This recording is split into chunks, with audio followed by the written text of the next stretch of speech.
लोग तो उनको पृथक ईश्वर के रूप में, पृथक भगवान के रूप में, ऐसा नहीं सोचना चाहिए। तुलसीदास जी ने रामचरितमानस में बताया है ना कि उन्होंने शिव जी और पार्वती के चरणों को मैं पहले वंदना करते हैं, किस में? गुरु के रूप में स्वीकार करके। प्रथम बंदो उमा सहित त्रिपुरारी, है ना? याद है आपको? शुरू में याद। इसलिए उन्होंने उमा और त्रिपुरारी को, शिव जी को गुरु के रूप में वंदना किया है, क्योंकि वे हमें भगवान श्री राम के श्री चरण कमलों में प्रीति प्रदान कर सकते हैं। लेकिन जो लोग शिव जी को स्वतंत्र ईश्वर के रूप में पूजा करते हैं, उनको तो असुरों के समान मानना चाहिए, वृकासुर के समान मानना चाहिए। क्योंकि ये लोग क्या करते हैं, भगवान की शक्ति के द्वारा अपने इंद्रिय को तुष्टि करना चाहते हैं। सुना बकासुर का क्या हुआ था?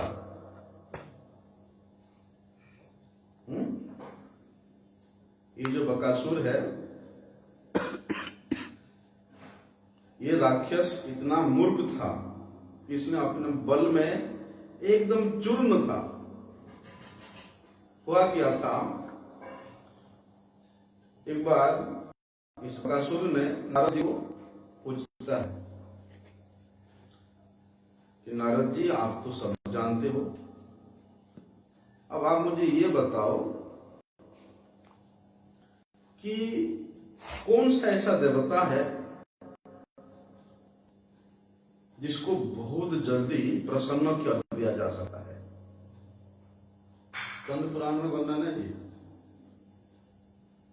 और ये बात युधिष्ठिर जी ने भगवान श्री कृष्ण से पूछे थे, और भगवान श्री कृष्ण स्वयं इस बात को बता रहे हैं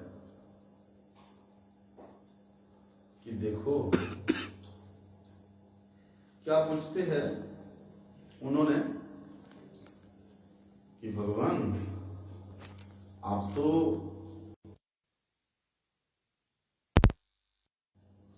आप वैकुंठ के समस्त ऐश्वर्य के अधिपति हो और आप वैकुंठ में वास करते हो, लेकिन आपके जो भक्त लोग हैं वे तो भिखारी लोग होते हैं, वे निर्धन होते हैं।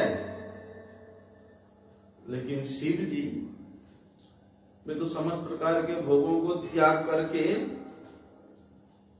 बैठे हुए विरक्त भाव में, भस्म लगा करके। लेकिन जो उनका उपासना करता है, उन परम वैरागी शिव बाबा का, वे बड़े धनी होते हैं, उनके पास बड़े भोग की सामग्रियां होती है।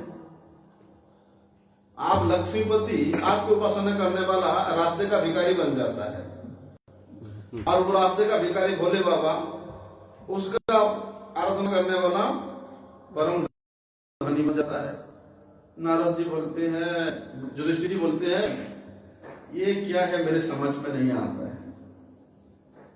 तो भगवान क्या कहते हैं, देखो ब्रह्मा जी, यहाँ शिव जी, ये सब देवता बड़े जल्दी प्रसन्न तो हो जाते हैं और वरदान दे देते हैं, और ये बड़े जल्दी रुष्ट होकर के श्राप भी दे देते हैं।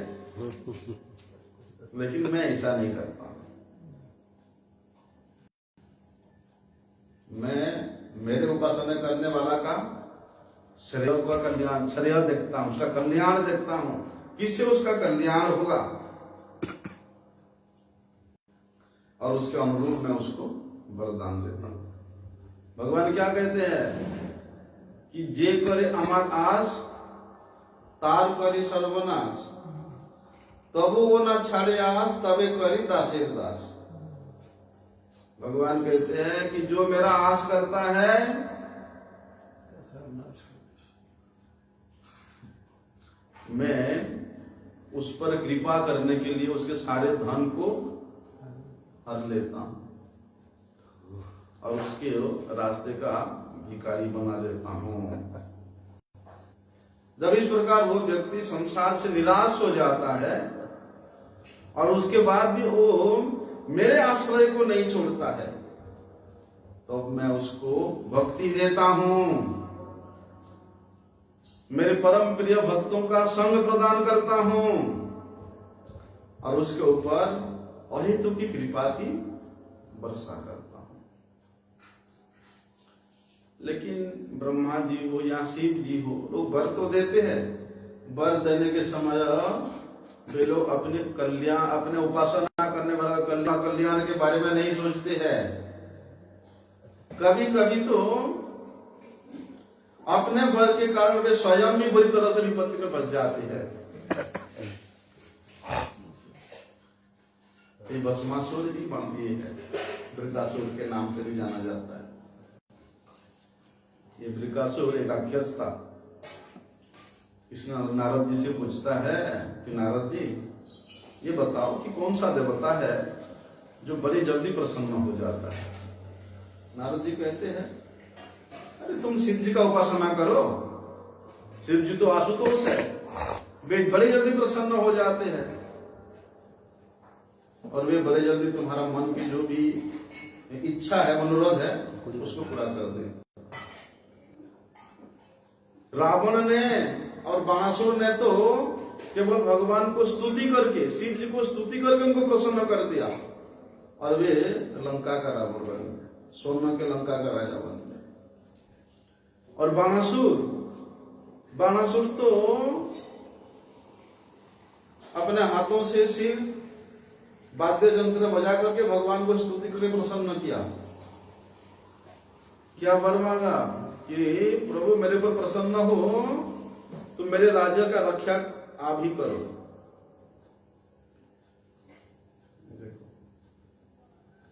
तो शिव जी का वर पाने के लिए वृकासुर क्या केदार क्षेत्र में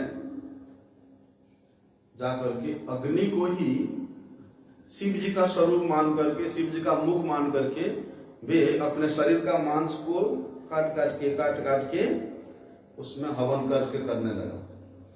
ये शिव जी का मुख है समझ करके। जब तक 6 दिन हो गया, 6 दिन होने के बाद भी शिव जी प्रकट नहीं हुए और उसके शरीर का अधिकांश मांस हवन के आहुति में जा चुका है,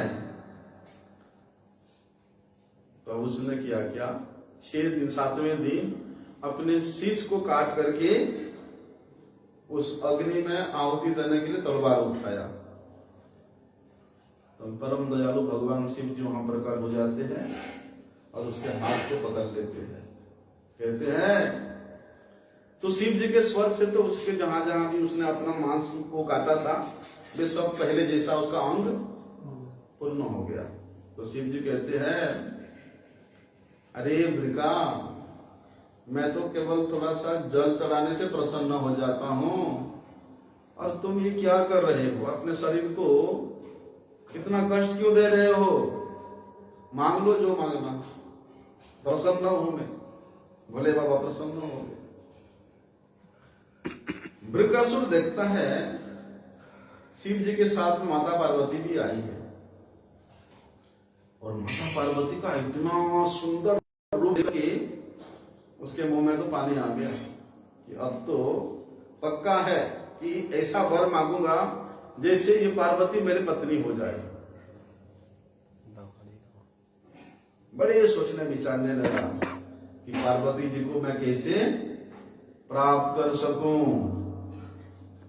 तो उसने वर मांगा कि बोले बाबा देखिए आप प्रसन्न है तो मुझे इस प्रकार का वर दीजिए कि मैं जिसके सिर पे अपने हाथ रखूंगा तुरंत उसका सिर कट जाएगा और वो मर जाएगा। भगवान शिव जी सुन करके थोड़ा गंभीर तो होते हैं और हंस के कहते हैं हाँ हाँ ठीक है तुम्हारा जैसा इच्छा ऐसी। अब वर पाने के बाद वृत्रासुर शिव जी के ऊपर ही उस वर के परीक्षा का प्रयोग करना चाहिए। इसलिए सोच रहे हैं कि मैं अगर शिव जी ने वर दिया है भस्म होने का तो मैं इनके सिर के ऊपर अपना हाथ भस्म कर दूंगा और पार्वती जी को अपना बना लूंगा। अब ऐसा विचार करके उस राक्षस ने क्या किया, शिव जी के सिर के ऊपर हाथ रखने के लिए परीक्षा करने के लिए उनके पीछे पीछे उनके पास दौड़ा। और शिव जी डर गए, बार बार पूछ रहे अरे भाई तू मेरे पास क्यों आ रहे हो, मेरे पास क्यों आ रहे हो। शिव जी पीछे पीछे हटते जा रहे और उसको बोलने कि मेरे पास क्यों आ रहे हो। अरे राम राम, उस राक्षस ने तो हाथ ऐसे करके भाग रहा है। शिव जी समझ गए कि मेरे ऊपर रखना चाहता है। वे शिव जी भागे वहीं से अपने सिर को पैर उठाकर सिर पर पैर रख करके शिव जी भागने लगे। बड़े डरे हुए हैं शिव जी, आगे आगे भागे जा रहे हैं और वृत्रासुर उनका पीछे पीछे। शिव जी इतना व्यस्तता से भाग रहे हैं कि वे जो व्याघ्र चर्म पहने थे वो भी कहां गिर गया उनको पता नहीं चला। उनके हाथ में जो डमरू था वो भी कहां गिर गया पता नहीं चला। और भागते भागते शिव जी स्मरण कर रहे कि हे भगवान, हे प्रभु, देखिए मैंने बिना सोचे विचारे इस राक्षस को वर तो दे दिया, अब तो अपने प्राणों की लाले पड़ गए हैं। अब इस संकट से आप ही मुझे रक्षा कर सकते हो, आप ही मुझे बचा सकते हो। और शिव जी किसको ऐसे प्रार्थना कर रहे हैं, अपने प्रभु भगवान श्री कृष्ण। भैया क्या करें, शिव जी पृथ्वी से अपनी उड़ान भरते हैं और सीधे आकाश मार्ग से होते हुए दूसरे दूसरे ग्रहों तक जाते हैं। फिर ब्रह्मांड के एक छोर से दूसरे छोर तक पहुंच जाते हैं। लेकिन वृत्रासुर वहां भी पहुंच, उनका पीछा करता हुआ पहुंच जाता है। ऊंचे ऊंचे लोक में जितने भी प्रभावशाली देवता है, ब्रह्मा, इंद्र, चंद्र, वे सब शिव जी को इस भयंकर विपत्ति से बचाने में कोई भी सक्षम नहीं हुए। अंत में शिव जी भगवान श्री कृष्ण के अंश भगवान विष्णु के पास वैकुंठ में पहुंचे। तो अपने परम प्रिय भक्त शिव जी को इस प्रकार संकट में देख करके भक्त वत्सल भगवान तुरंत एक ब्रह्मचारी का रूप लेकर के वहां प्रकट हो गए। और वो ब्रह्मचारी के शरीर से ऐसा अद्भुत तेज था, उसको देख करके शिव जी और वे बाणासुर वृकासुर भी दोनों भी उनके तेज के प्रति आकर्षित हुए। भगवान विष्णु जो कि ब्रह्मचारी का रूप धारण किए हुए हैं, बड़े विनम्रता से उस राक्षस को कहते हैं कि वृकासुर, बोलते हे शकुनी नंदन, आप लगता है बहुत थक गए हो, लगता है बड़ी दूर से कहीं से आप यात्रा से आ रहे हो, थोड़ा सा विश्राम कर लो, क्योंकि ये शरीर तो सारी सुख का आधार है। इसलिए शरीर को इतना कष्ट दोगे, इतना परिश्रम कराओगे, फिर सुख कहां से मिलेगा। इसलिए शरीर को ज्यादा कष्ट देने कोई लाभ नहीं है। आप किस कारण से इतना परिश्रम कर रहे हो, थोड़ा सा विश्राम कर लो। आप बताओ, मैं आपका कोई सहायता कर सकता हूं तो मुझे बताओ, बता सकते हो मुझे, क्योंकि संसार में जो लोग सहायता करते हैं उन सहायकों के द्वारा बहुत से कठिन कार्य भी आराम से सिद्ध हो जाता है।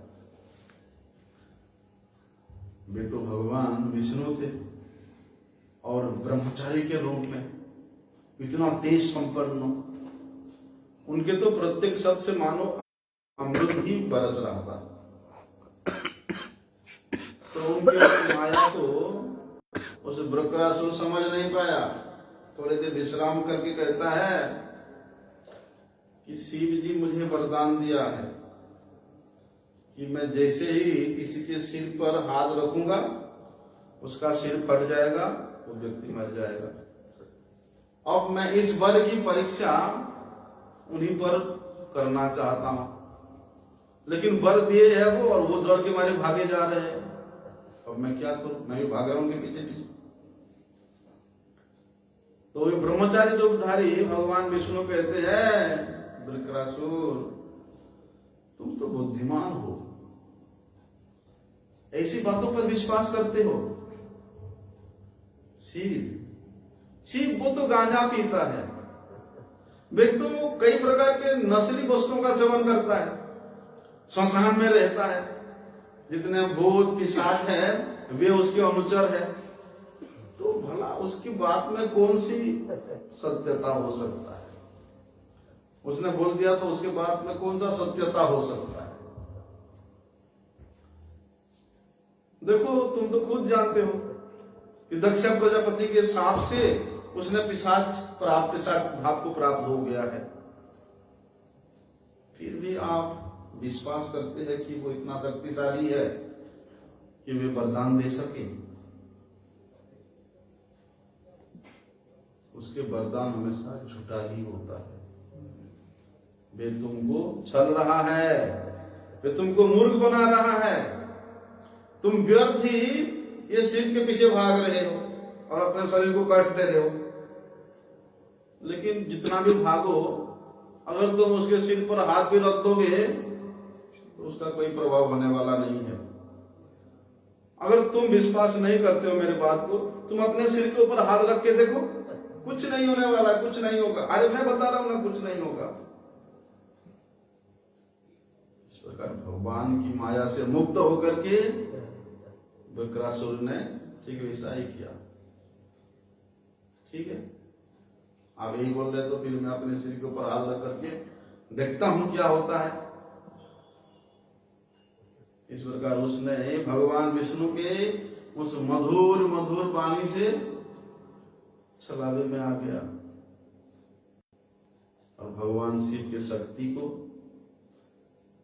उनके ऐश्वर्य को, उनके महात्म्यों को, उनकी सत्यता को, उनके वरदान को वे भूल गया। बिना सोचे विचारे उसने अपना हाथ तुरंत अपने सिर पर रख दिया, फट गया उसका सिर, मर गया उस राक्षस। देखो भगवान श्री कृष्ण कितना भक्त वत्सल है कि संकट में पड़े हुए अपने भक्त को बचाने के लिए भी कैसे छल करते हैं।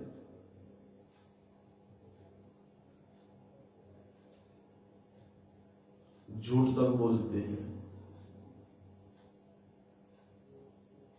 ये तो उनके भक्त वात्सल्यता है। इसको कभी झूठ के रूप में प्रमाण नहीं कर सकते। इसलिए भगवान शिव श्री कृष्ण के परम प्रिय मित्र भी मान सकते हैं, परम प्रिय भक्त है। लेकिन भगवान शिव स्वतंत्र रूप से ईश्वर नहीं है, उनके इष्ट तो स्वयं श्री कृष्ण है।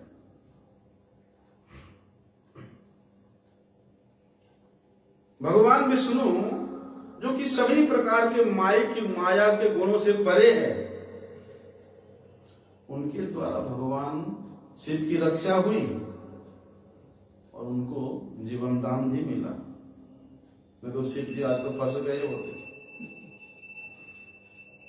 ऐसा तो ऐसे शिव जी को जो स्वतंत्र भगवान के रूप में, स्वतंत्र ईश्वर के रूप में जो आराधना करता है, उसको तो एक प्रकार से 10 प्रकार के नाम में से एक अपराध ही है। और इस प्रकार शिव जी का आराधना करके जो लोग अपना इंद्रिय तृप्ति करना चाहते हैं वे तो राक्षस ही है।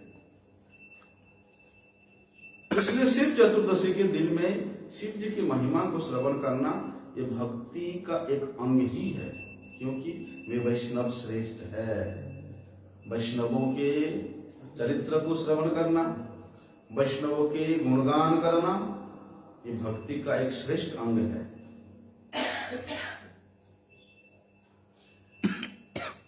एक बार क्या हुआ, त्रेता युग की बात है। भगवान श्री राम इस धरातल पर अवतीर्ण होकर के मनुष्यों जैसा लीला कर रहे हैं।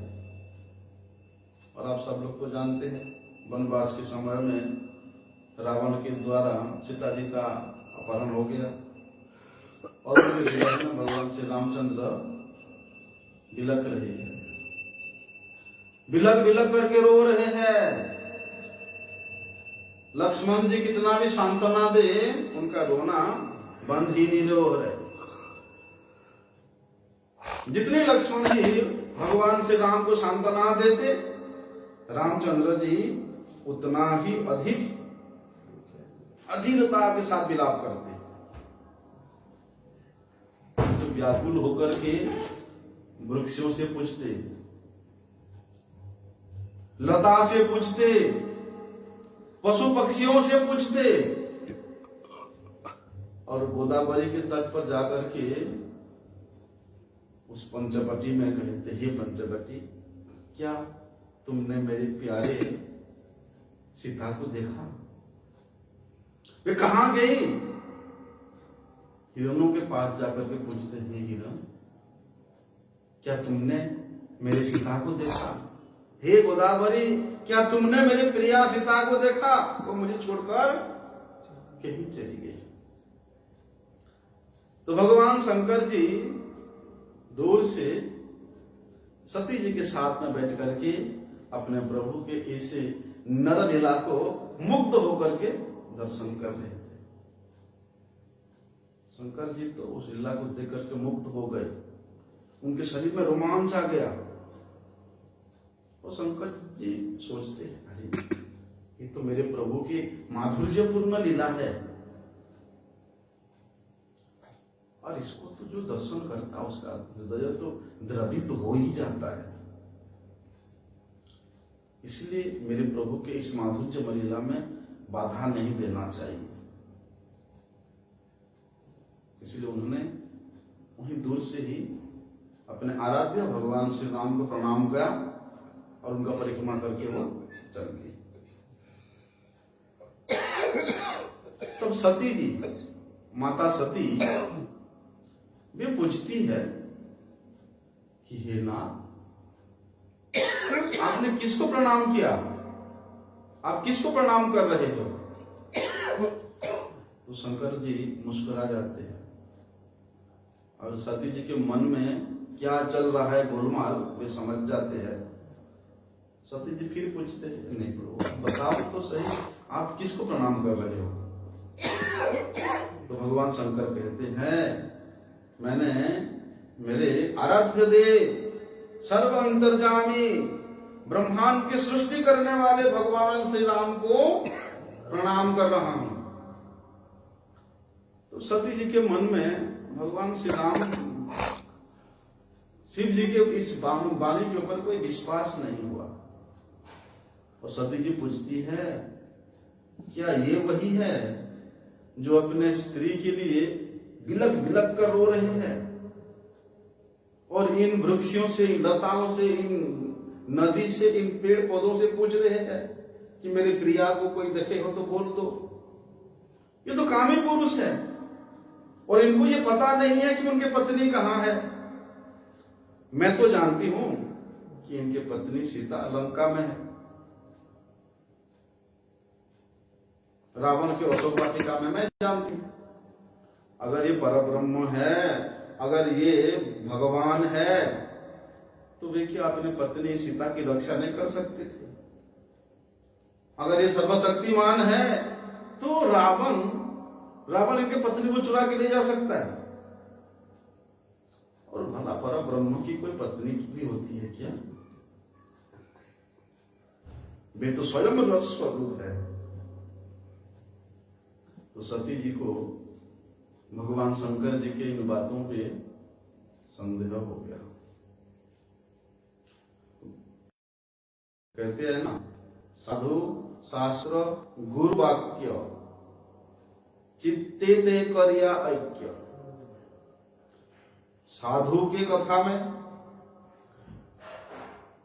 अर्थात गुरु के कथा में,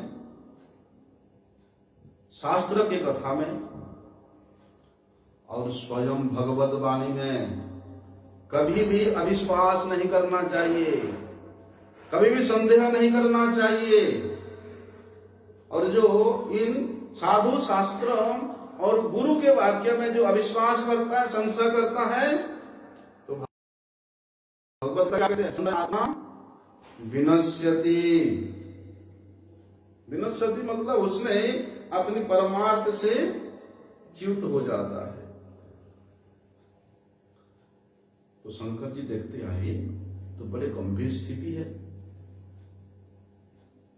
इसको तो वास्तव में संदेह हो गया है। और गंभीर रूप से शंकर जी कहते हैं, ठीक है, अगर मेरे बात पर तुम्हें विश्वास नहीं है तो तुम स्वयं जाकर के परीक्षा ले लो। शंकर जी ऐसे तो बोलती, लेकिन कुछ अनुमन्य भाव से कुछ दूर में जाकर के वृक्ष के नीचे शंकर जी बैठ गए और वे अपने प्रभु की उन मधुर मधुर लीलाओं को स्मरण करने लगे। हाँ, देखो उस परम ब्रह्म अनंत विश्व ब्रह्मांड के नायक, अनंत ऐश्वर्य के जो मालिक, वे आज कैसे लीला कर रहे हैं। एक साधारण मनुष्य जैसे मधुर लीला कर रहे हैं। इसलिए साधारण व्यक्ति तो इसे समझ नहीं पाएगा। और पार्वती जो कि मेरे अर्धांगिनी है, मेरे सती है, जब वे नहीं समझ सकी तो औरों की बात क्या है। तो इधर सती जी विचार करती है कि मैं क्या परीक्षा लूं। सोचा चलो ये तो बड़े कामी हो रहा है, इसलिए मैंने सीता जी जैसा रूप बनाऊं और उनके सामने। तो सीता जी जिस समय रावण के द्वारा अपहरण कर ली गई, उस समय सीता जी जिस प्रकार वेशभूषा में थी, जिस रूप में थी, उसी प्रकार रूप बना करके पार्वती जी भगवान श्री रामचंद्र जी के सामने जाकर के खड़ी हो गई, इसी आशा से कि ये मुझे सीता समझ करके आलिंगन करेंगे।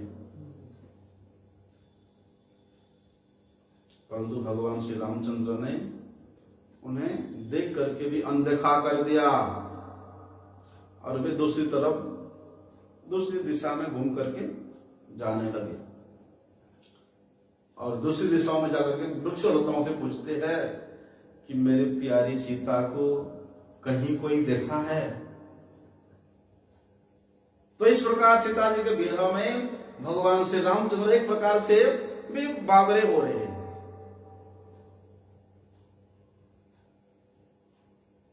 बावरे का मतलब ये नहीं है, वहां तो अपनी लीला को और अधिक बढ़ाने के लिए, पार्वती जी को मोहित करने के लिए वे इसे कर रहे हैं। उनके दोनों आंखों से अश्रुओं की झड़ी लग रही है। किसी प्रकार लक्ष्मण जी उनको संभाले हुए हैं। सती जी जो कि अभी सीता के रूप धारण की हुई है, ये सोच रही है चलो ठीक है, मैं उनके सामने गई, शायद वे मुझे नहीं देखे होंगे, इसलिए दोबारा से घूम करके फिर वे श्री रामचंद्र जी के सामने जाते हैं। तब भी भगवान श्री रामचंद्र अनदेखा करके मुड़ जाते हैं।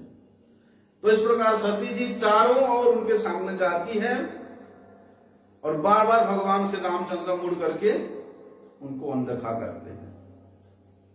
अंत में भगवान श्री राम ने हृदय से सती जी के प्रति कुछ दया भाव आया और सती जी को प्रणाम करके कहा कि देवी, आप इस वन में अकेली क्या कर रही है? शंकर जी तो यहाँ से पधारे हुए काफी देर हो गया, यहाँ से चले गए, आप यहाँ अकेले क्या कर रही हो? सुनते ही सती जी, जो कि सीता के रूप में है, वो चक्का हो गई। सोचने लगी, अरे इन्होंने मुझे कैसे पहचान लिया कि मैं सती हूं, और शंकर जी यहां से जाते हुए देर हो गया। मैं तो इनको एक साधारण मनुष्य समझती थी, परंतु लगता है मेरे स्वामी भगवान शंकर की बात परम सत्य है और यही ही परम ब्रह्म है। तो सती जी तुरंत झुक करके भगवान श्री राम के चरणों में गिर पड़ती है, उनको प्रणाम करती है, और प्रणाम करके जब उठती है तब देखती है कि वहां का दृश्य बदल चुकी है। भगवान श्री रामचंद्र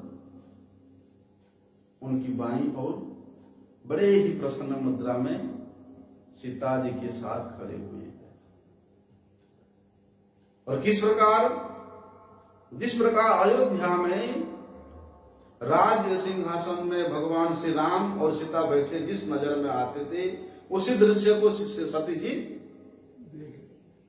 देखा, दर्शन किया। जिधर भी नजर पड़ती है सती जी का, वृक्ष लताओं में, उन वृक्षों के पत्तों में, हर जगह प्रसन्न मुद्रा में सीता जी को वे राम जी के साथ ही दर्शन करती है।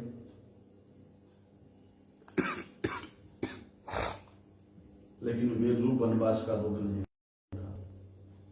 जिस प्रकार अयोध्या में, नित्य अयोध्या में भगवान श्री रामचंद्र अपनी परम प्रिया शक्ति सीता जी को लेकर के प्रसन्न मुद्रा में विराजमान रहते हैं, उसी रूप का दर्शन कर रहे हैं। तो इसको देख करके सती जी बड़े आश्चर्यचकित हो जाती है। उनका जो मोह था वो संपूर्ण रूप से भंग हो जाता है। वे थर थर कांपती हुई जमीन पर गिर पड़ती है और भगवान श्री राम सीता को बार बार साष्टांग प्रणाम करती है। फिर उठ के देखती है कि दृश्य फिर भी चेंज हो गया है। सीता जी वहां कहीं भी नहीं है और भगवान श्री रामचंद्र हा सीते कह करके विलाप कर रहे हैं।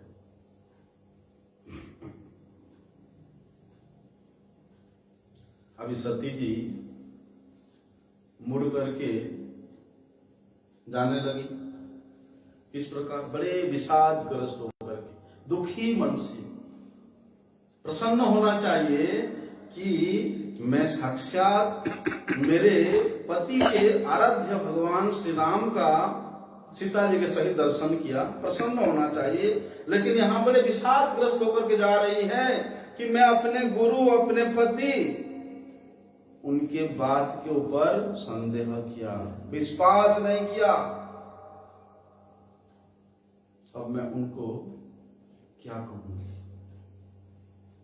जब सती जी शंकर जी के पास पहुंचती है तो भगवान शंकर पूछते हैं, आपने कुछ परीक्षा की? क्या आपका जो चित्त अस्थिर था वो स्थिर हुआ कि नहीं? सती जी पर लज्जित होकर कहती है, हे नाथ, मैं उनकी क्या परीक्षा लेती? आप जो कुछ भी कहते वो तो सत्य ही है, उसमें मिथ्या हो सकता है क्या?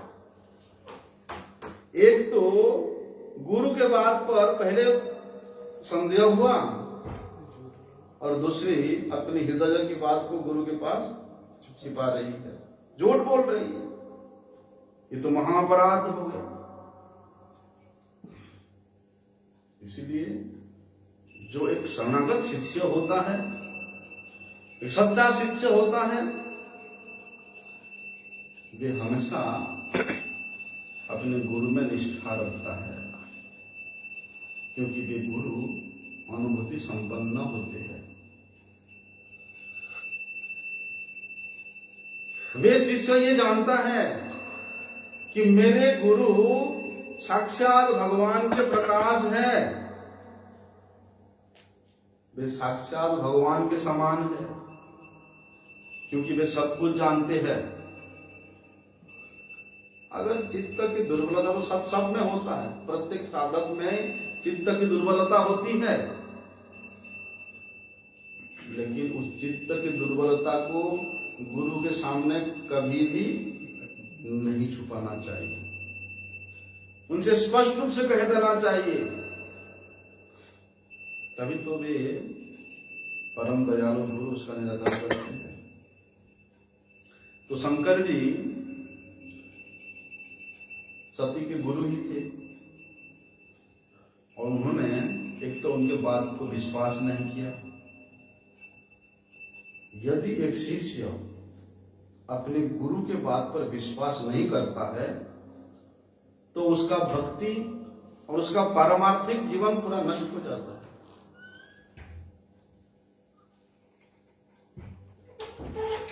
इसलिए गुरुमुख पद वाक्य चित्ते ते करिया ऐक्य आर ना करी हमने आशा। गुरुमुख से निकला हुआ जो वाणी है वो अटूट होता है, वे साधक के लक्ष्य को प्राप्त करा देता है। इसलिए जो उस गुरु के वाणी पर विश्वास नहीं करता, गुरु के आचरित प्रचारित शिक्षा को जो ग्रहण नहीं करता,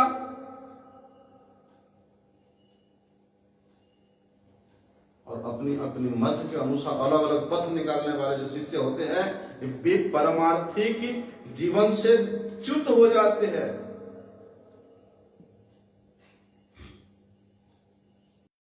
दूसरा, जो शिष्य अपने गुरु के पास झूठ बोलता है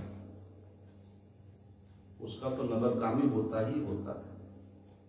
तो शंकर जी देखते हैं, पहले तो इसने मेरे वाणी का विश्वास नहीं किया और अब झूठ बोल रही है,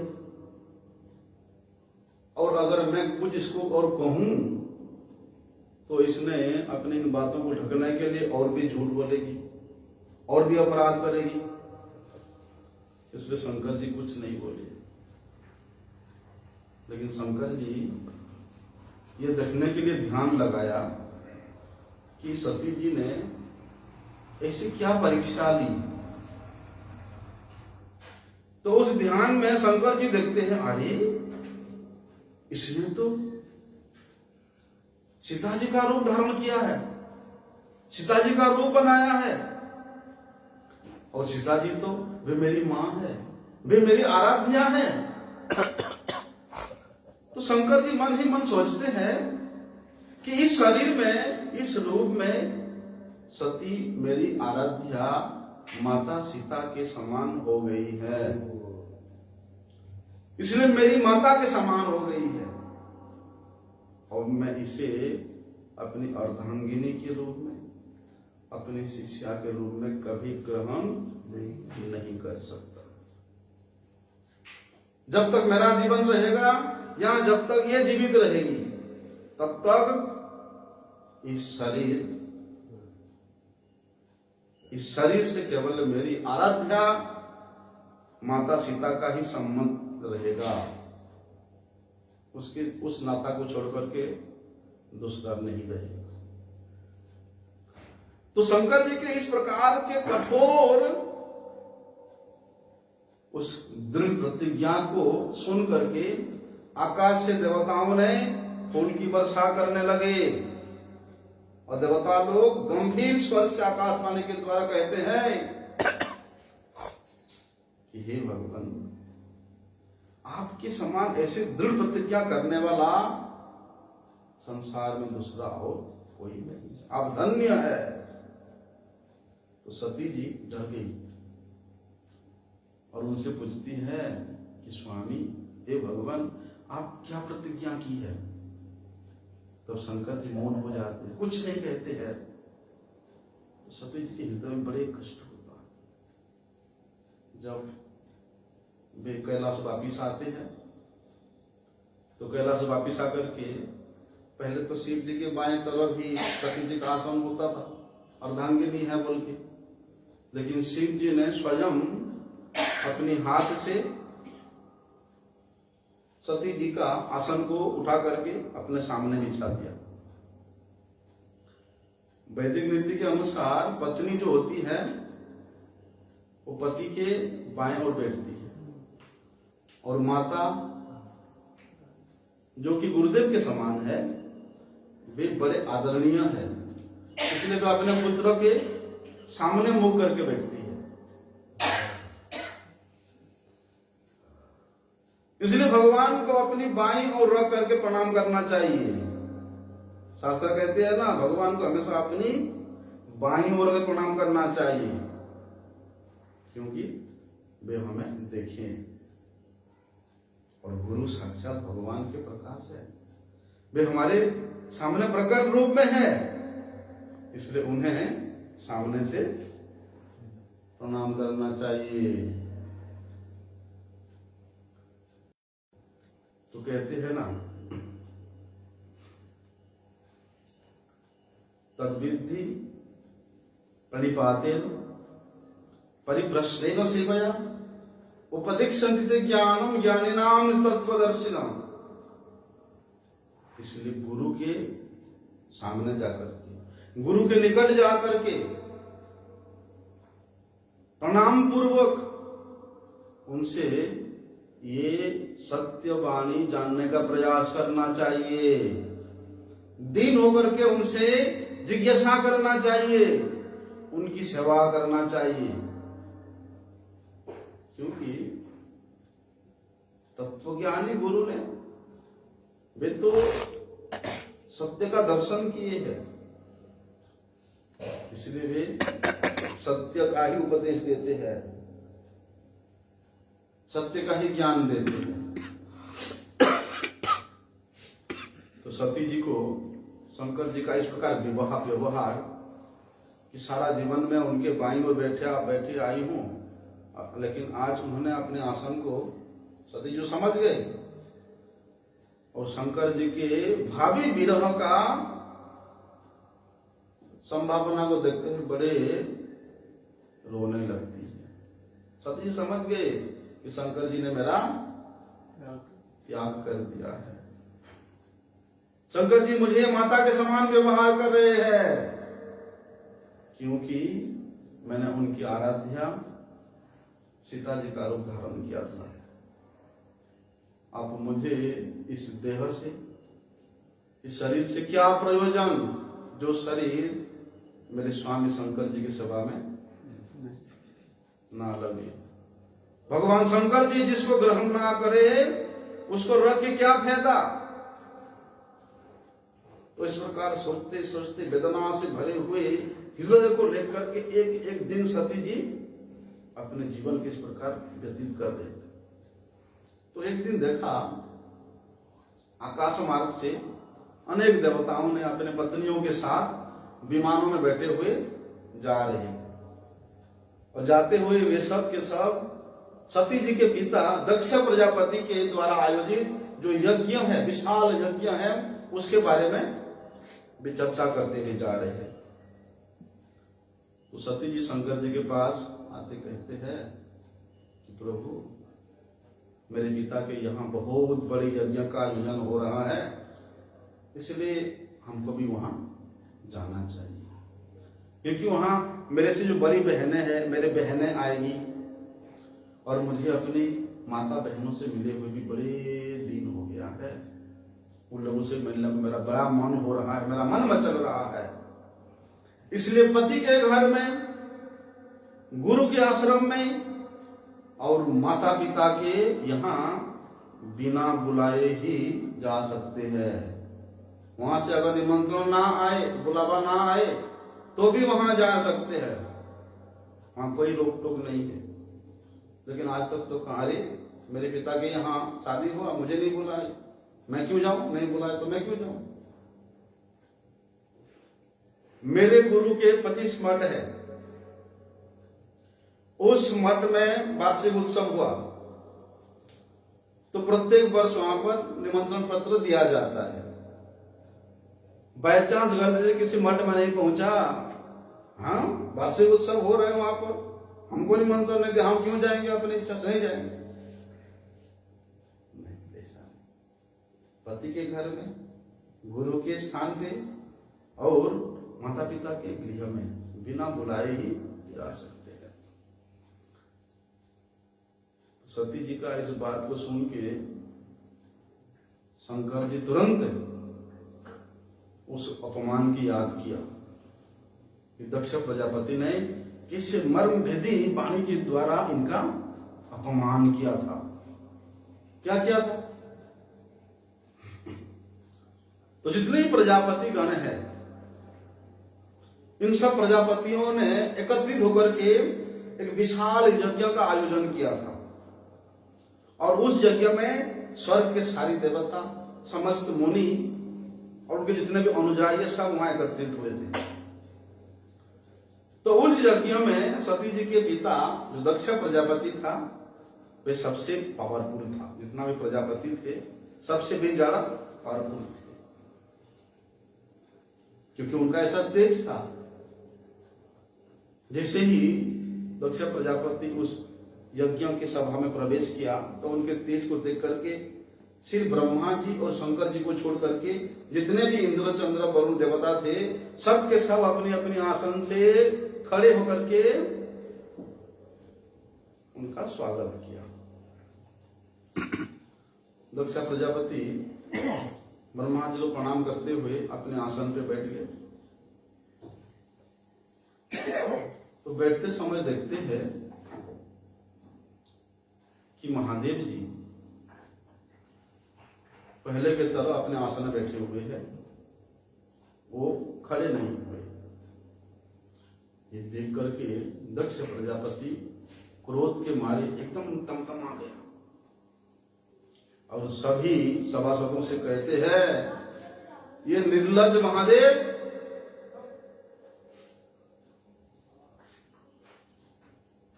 आज तो समस्त लोकपालों के जो पवित्र कीर्ति है उसको धूल में मिला दिया। इसने मेरे कन्या के साथ विवाह किया है, इसलिए एक प्रकार से मेरे पुत्र के समान हो गया है। उचित होता इसके लिए कि मैं जैसे ही प्रवेश किया इसको खड़ा होना चाहिए, मेरा स्वागत करना चाहिए, लेकिन इसने अपनी वाणी के द्वारा भी मेरा सत्कार नहीं किया है। भूत, प्रेत, पिशाच इनके संग में रह रह करके इसने शिष्टाचार को भी भूल गया है। मैं तो केवल ब्रह्मा जी के बहकावे में आकर के इसको अपने पुत्री को विवाह करने के लिए दे दिया। ये भूत प्रेतों के सरदार, आचरणहीन है। केवल ब्रह्मा जी के कहने पर ये दुष्ट स्वभाव वाले भूतों के सरदार के साथ मैंने अपने प्यारी पुत्री का विवाह कर दिया। तो दक्ष प्रजापति ने क्रोधित होकर के, आग बबूला होकर के वे शिव जी को अभिशाप दे दिया, शंकर जी को, कि ये महादेव सभी देवताओं में अधम है और इसको यज्ञ का भाग कभी नहीं मिले। तो ऐसा दक्ष प्रजापति के अपमानजनक, हृदय विदारक, मर्म भेदी वाणी को सुन करके शंकर जी कुछ नहीं बोले। वे वहां पर मौन होकर के बैठे। लेकिन नंदीश पर को इसका सहन नहीं हुआ और उन्होंने दक्ष प्रजापति को और वहां जितने भी और भी ब्राह्मण लोग बैठे थे सबको नंदी ने श्राप दे दिया। तो नंदी ने श्राप दिया तो जितने ब्राह्मण थे उन ब्राह्मणों में से श्रेष्ठ जो भृगु ऋषि था, भृगु मुनि, उसने भी सबके तरफ से श्राप दे दिया कि जो लोग शिव भक्त और शिव के अनुयायी हैं वे सब शास्त्र के विरुद्ध आचरण करने वाले होंगे, वे पाखंडी होंगे। और जो लोग आचारहीन, मंदबुद्धि, जटा राग हड्डियों का धारण करने वाले हैं, बोलते वे ही इस शैव संप्रदायों में दीक्षित होंगे। तो भृगु मुनि के इस प्रकार श्राप देने पर भी शंकर जी कुछ नहीं बोले और दुखी मन से, खिन्न मन से अपने जितने भी गण थे उनके साथ वहां से चल दिए। इधर दक्ष प्रजापति का भगवान शंकर जी के प्रति द्वेष धीरे दिन ब दिन बढ़ता ही जा रहा था। उसने यज्ञों में शंकर जी को यज्ञों का भाग देना तो बंद कर दिया और इधर प्रभाव तो था इधर दक्ष प्रजापति का। ब्रह्मा जी ने भी क्या किया, दक्ष प्रजापति को सारी प्रजापतियों का हेड बना दिया, सबका राजा बना दिया, सब प्रजापति अधिपति बना दिया। तब तक उसका गर्व और बढ़ गया। वो उस गर्व के कारण इतना बढ़ गया कि अपने को फूले नहीं समाया। तो इधर शंकर जी को ये वाली बात याद आ गया जब सती जी उनके पिता के यहाँ जाने के लिए इच्छा प्रकाश किया। उनका उत्कंठा देकर के शंकर जी कहते हैं कि देवी, आपने तो कहा बंधु बांधवों के यहाँ बिना बुलाए जाने की बात आपने कहा, ठीक है, ये बात तो तभी करना उचित है जब वहां पर उनका कोई विरुद्ध आचरण ना हो, उनका कोई विरोधाभास ना हो।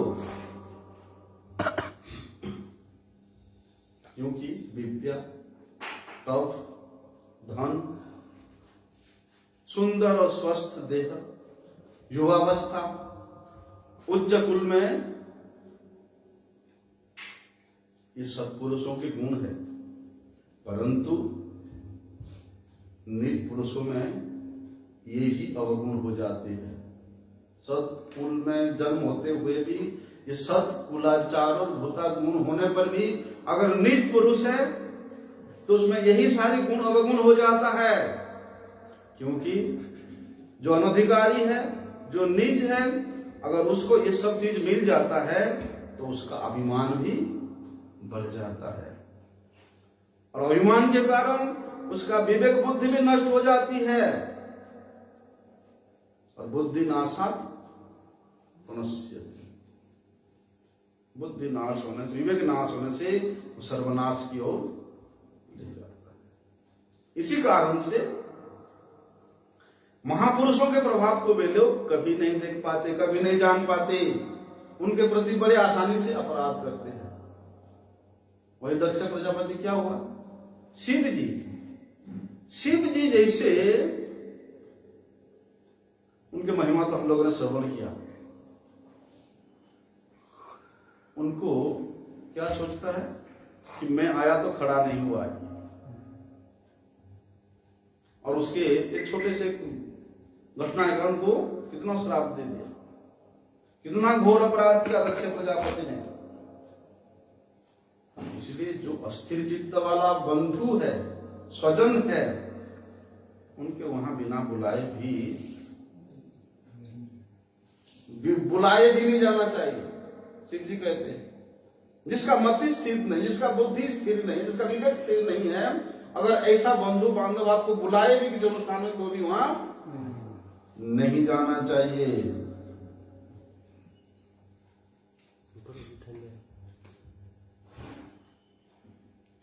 यद्यपि दक्ष तुम्हारे पिता है, किंतु मेरे साथ उसने बैर भाव रखता है। वो हमेशा मुझे तिरस्कार करता है, इसीलिए उससे मिलने के लिए जाना, विचार करना मेरे हिसाब से ठीक नहीं है।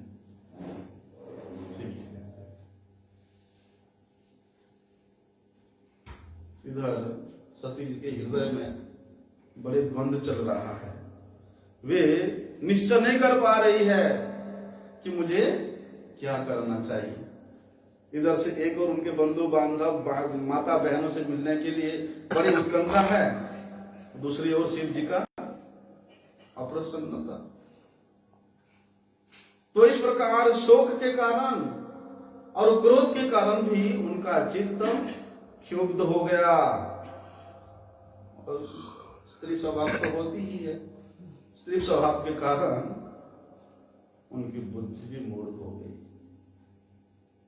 वे भगवान शंकर जी की बात को नहीं मान करके लंबी लंबी सांस लेते हुए अकेले ही अपने पिता के घर चल दी। उनको अकेले जाते हुए देख करके शंकर जी के जो सेवक है नंदी उनके पीछे पीछे अपनी गणों के साथ हो लिया और आगे जाकर के शिव सती माता को बैल के ऊपर बिठा दिया।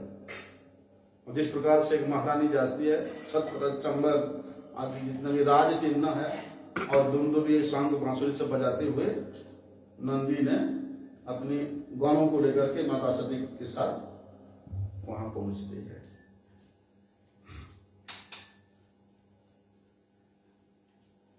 कल सुनेंगे,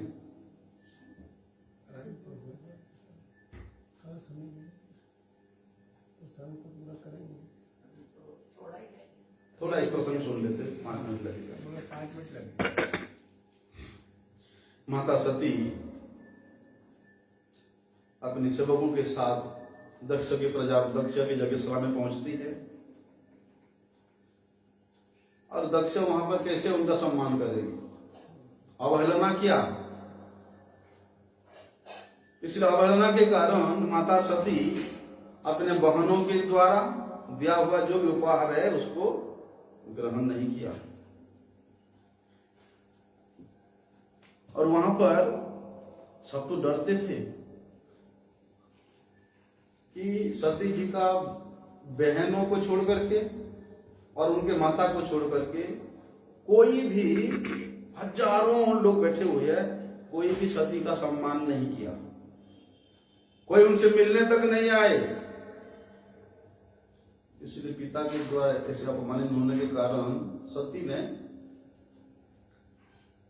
अपनी माता और बहनों के द्वारा उपहार को भी स्वीकार नहीं किया। तो सती जी का उस यज्ञ मंडप में तो अपमान हुआ ही था। दूसरी उन्होंने सती जी ने देखा, अरे यहां तो शंकर जी के लिए कोई भाग भी नहीं है, यज्ञ भाग का कोई व्यवस्था भी नहीं है। उसको देख करके माता सती अत्यंत क्रोधित हो गई और क्रोध से एकदम लाल हो गई और अपने पिता से कहती है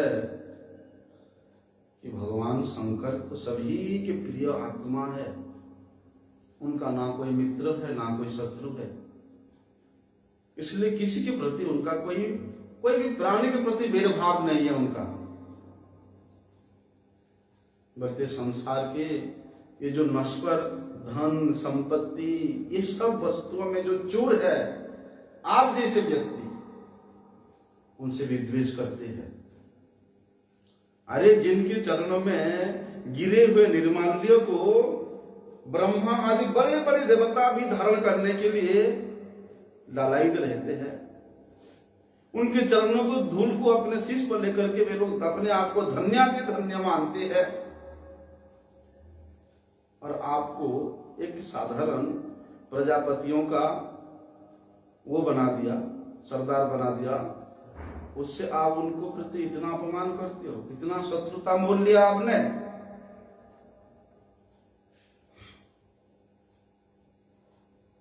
इसलिए जो लोग अपने स्वामी की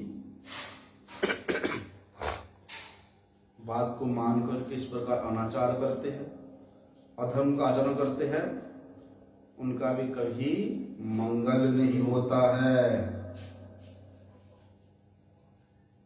लेकिन मैं तो उनका भक्त हूं, कहते हैं ना, जहां पर अपने स्वामी का निंदा हो रहा है तो वहां पर अपने स्वामी के निंदा को कभी नहीं सुनना चाहिए। यहां तो आप में दंड देने की शक्ति है तो उनको साथ साथ दंड दो, और दंड देने की शक्ति नहीं है तो अपने कान को बंद करके वहां से चले जाओ, और शक्ति है तो उस निंदा करने वाले की जिह्वा को काट दो।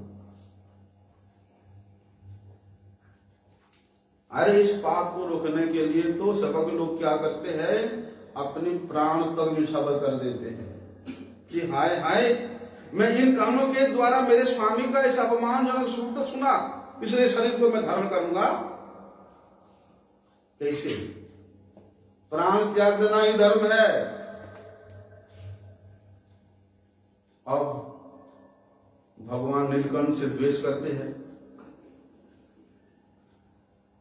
आप तो मेरे स्वामी, मेरे इष्ट, मेरे गुरु, मेरे सब कुछ, उन भगवान नीलकंठ से आप स्वयं बैर करते हैं, द्वेष करते हैं, इसीलिए आपसे उत्पन्न हुआ इस शरीर को मैं और रखना नहीं चाहती हूं।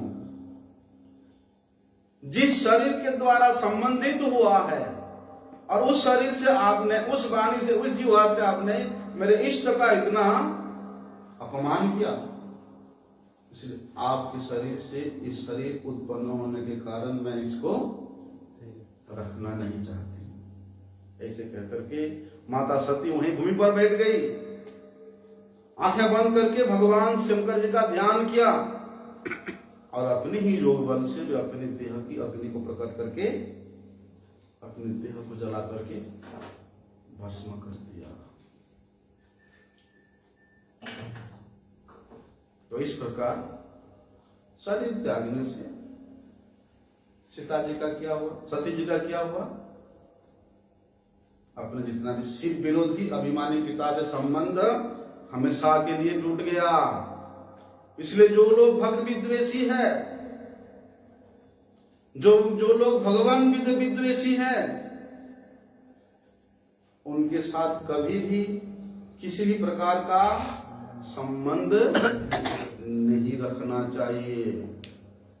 सती जी ने ये स्वयं आचरण करके दिखाया। जो लोग भगवान से बहिर्मुख हैं, उन लोगों से कभी भी संपर्क नहीं रखना चाहिए। अभी कभी सकल श्रवण करेंगे। शिव जी का तो अनंत लीलाएं हैं, स्कंद पुराण पढ़ोगे हैं, शिव पुराण में तो वर्णन है, स्कंद पुराण में भी शिव जी का बहुत सा लीलाएं वर्णन है। अभी 2-4 दिन लीलाएं सुने शिव जी का, ठीक है।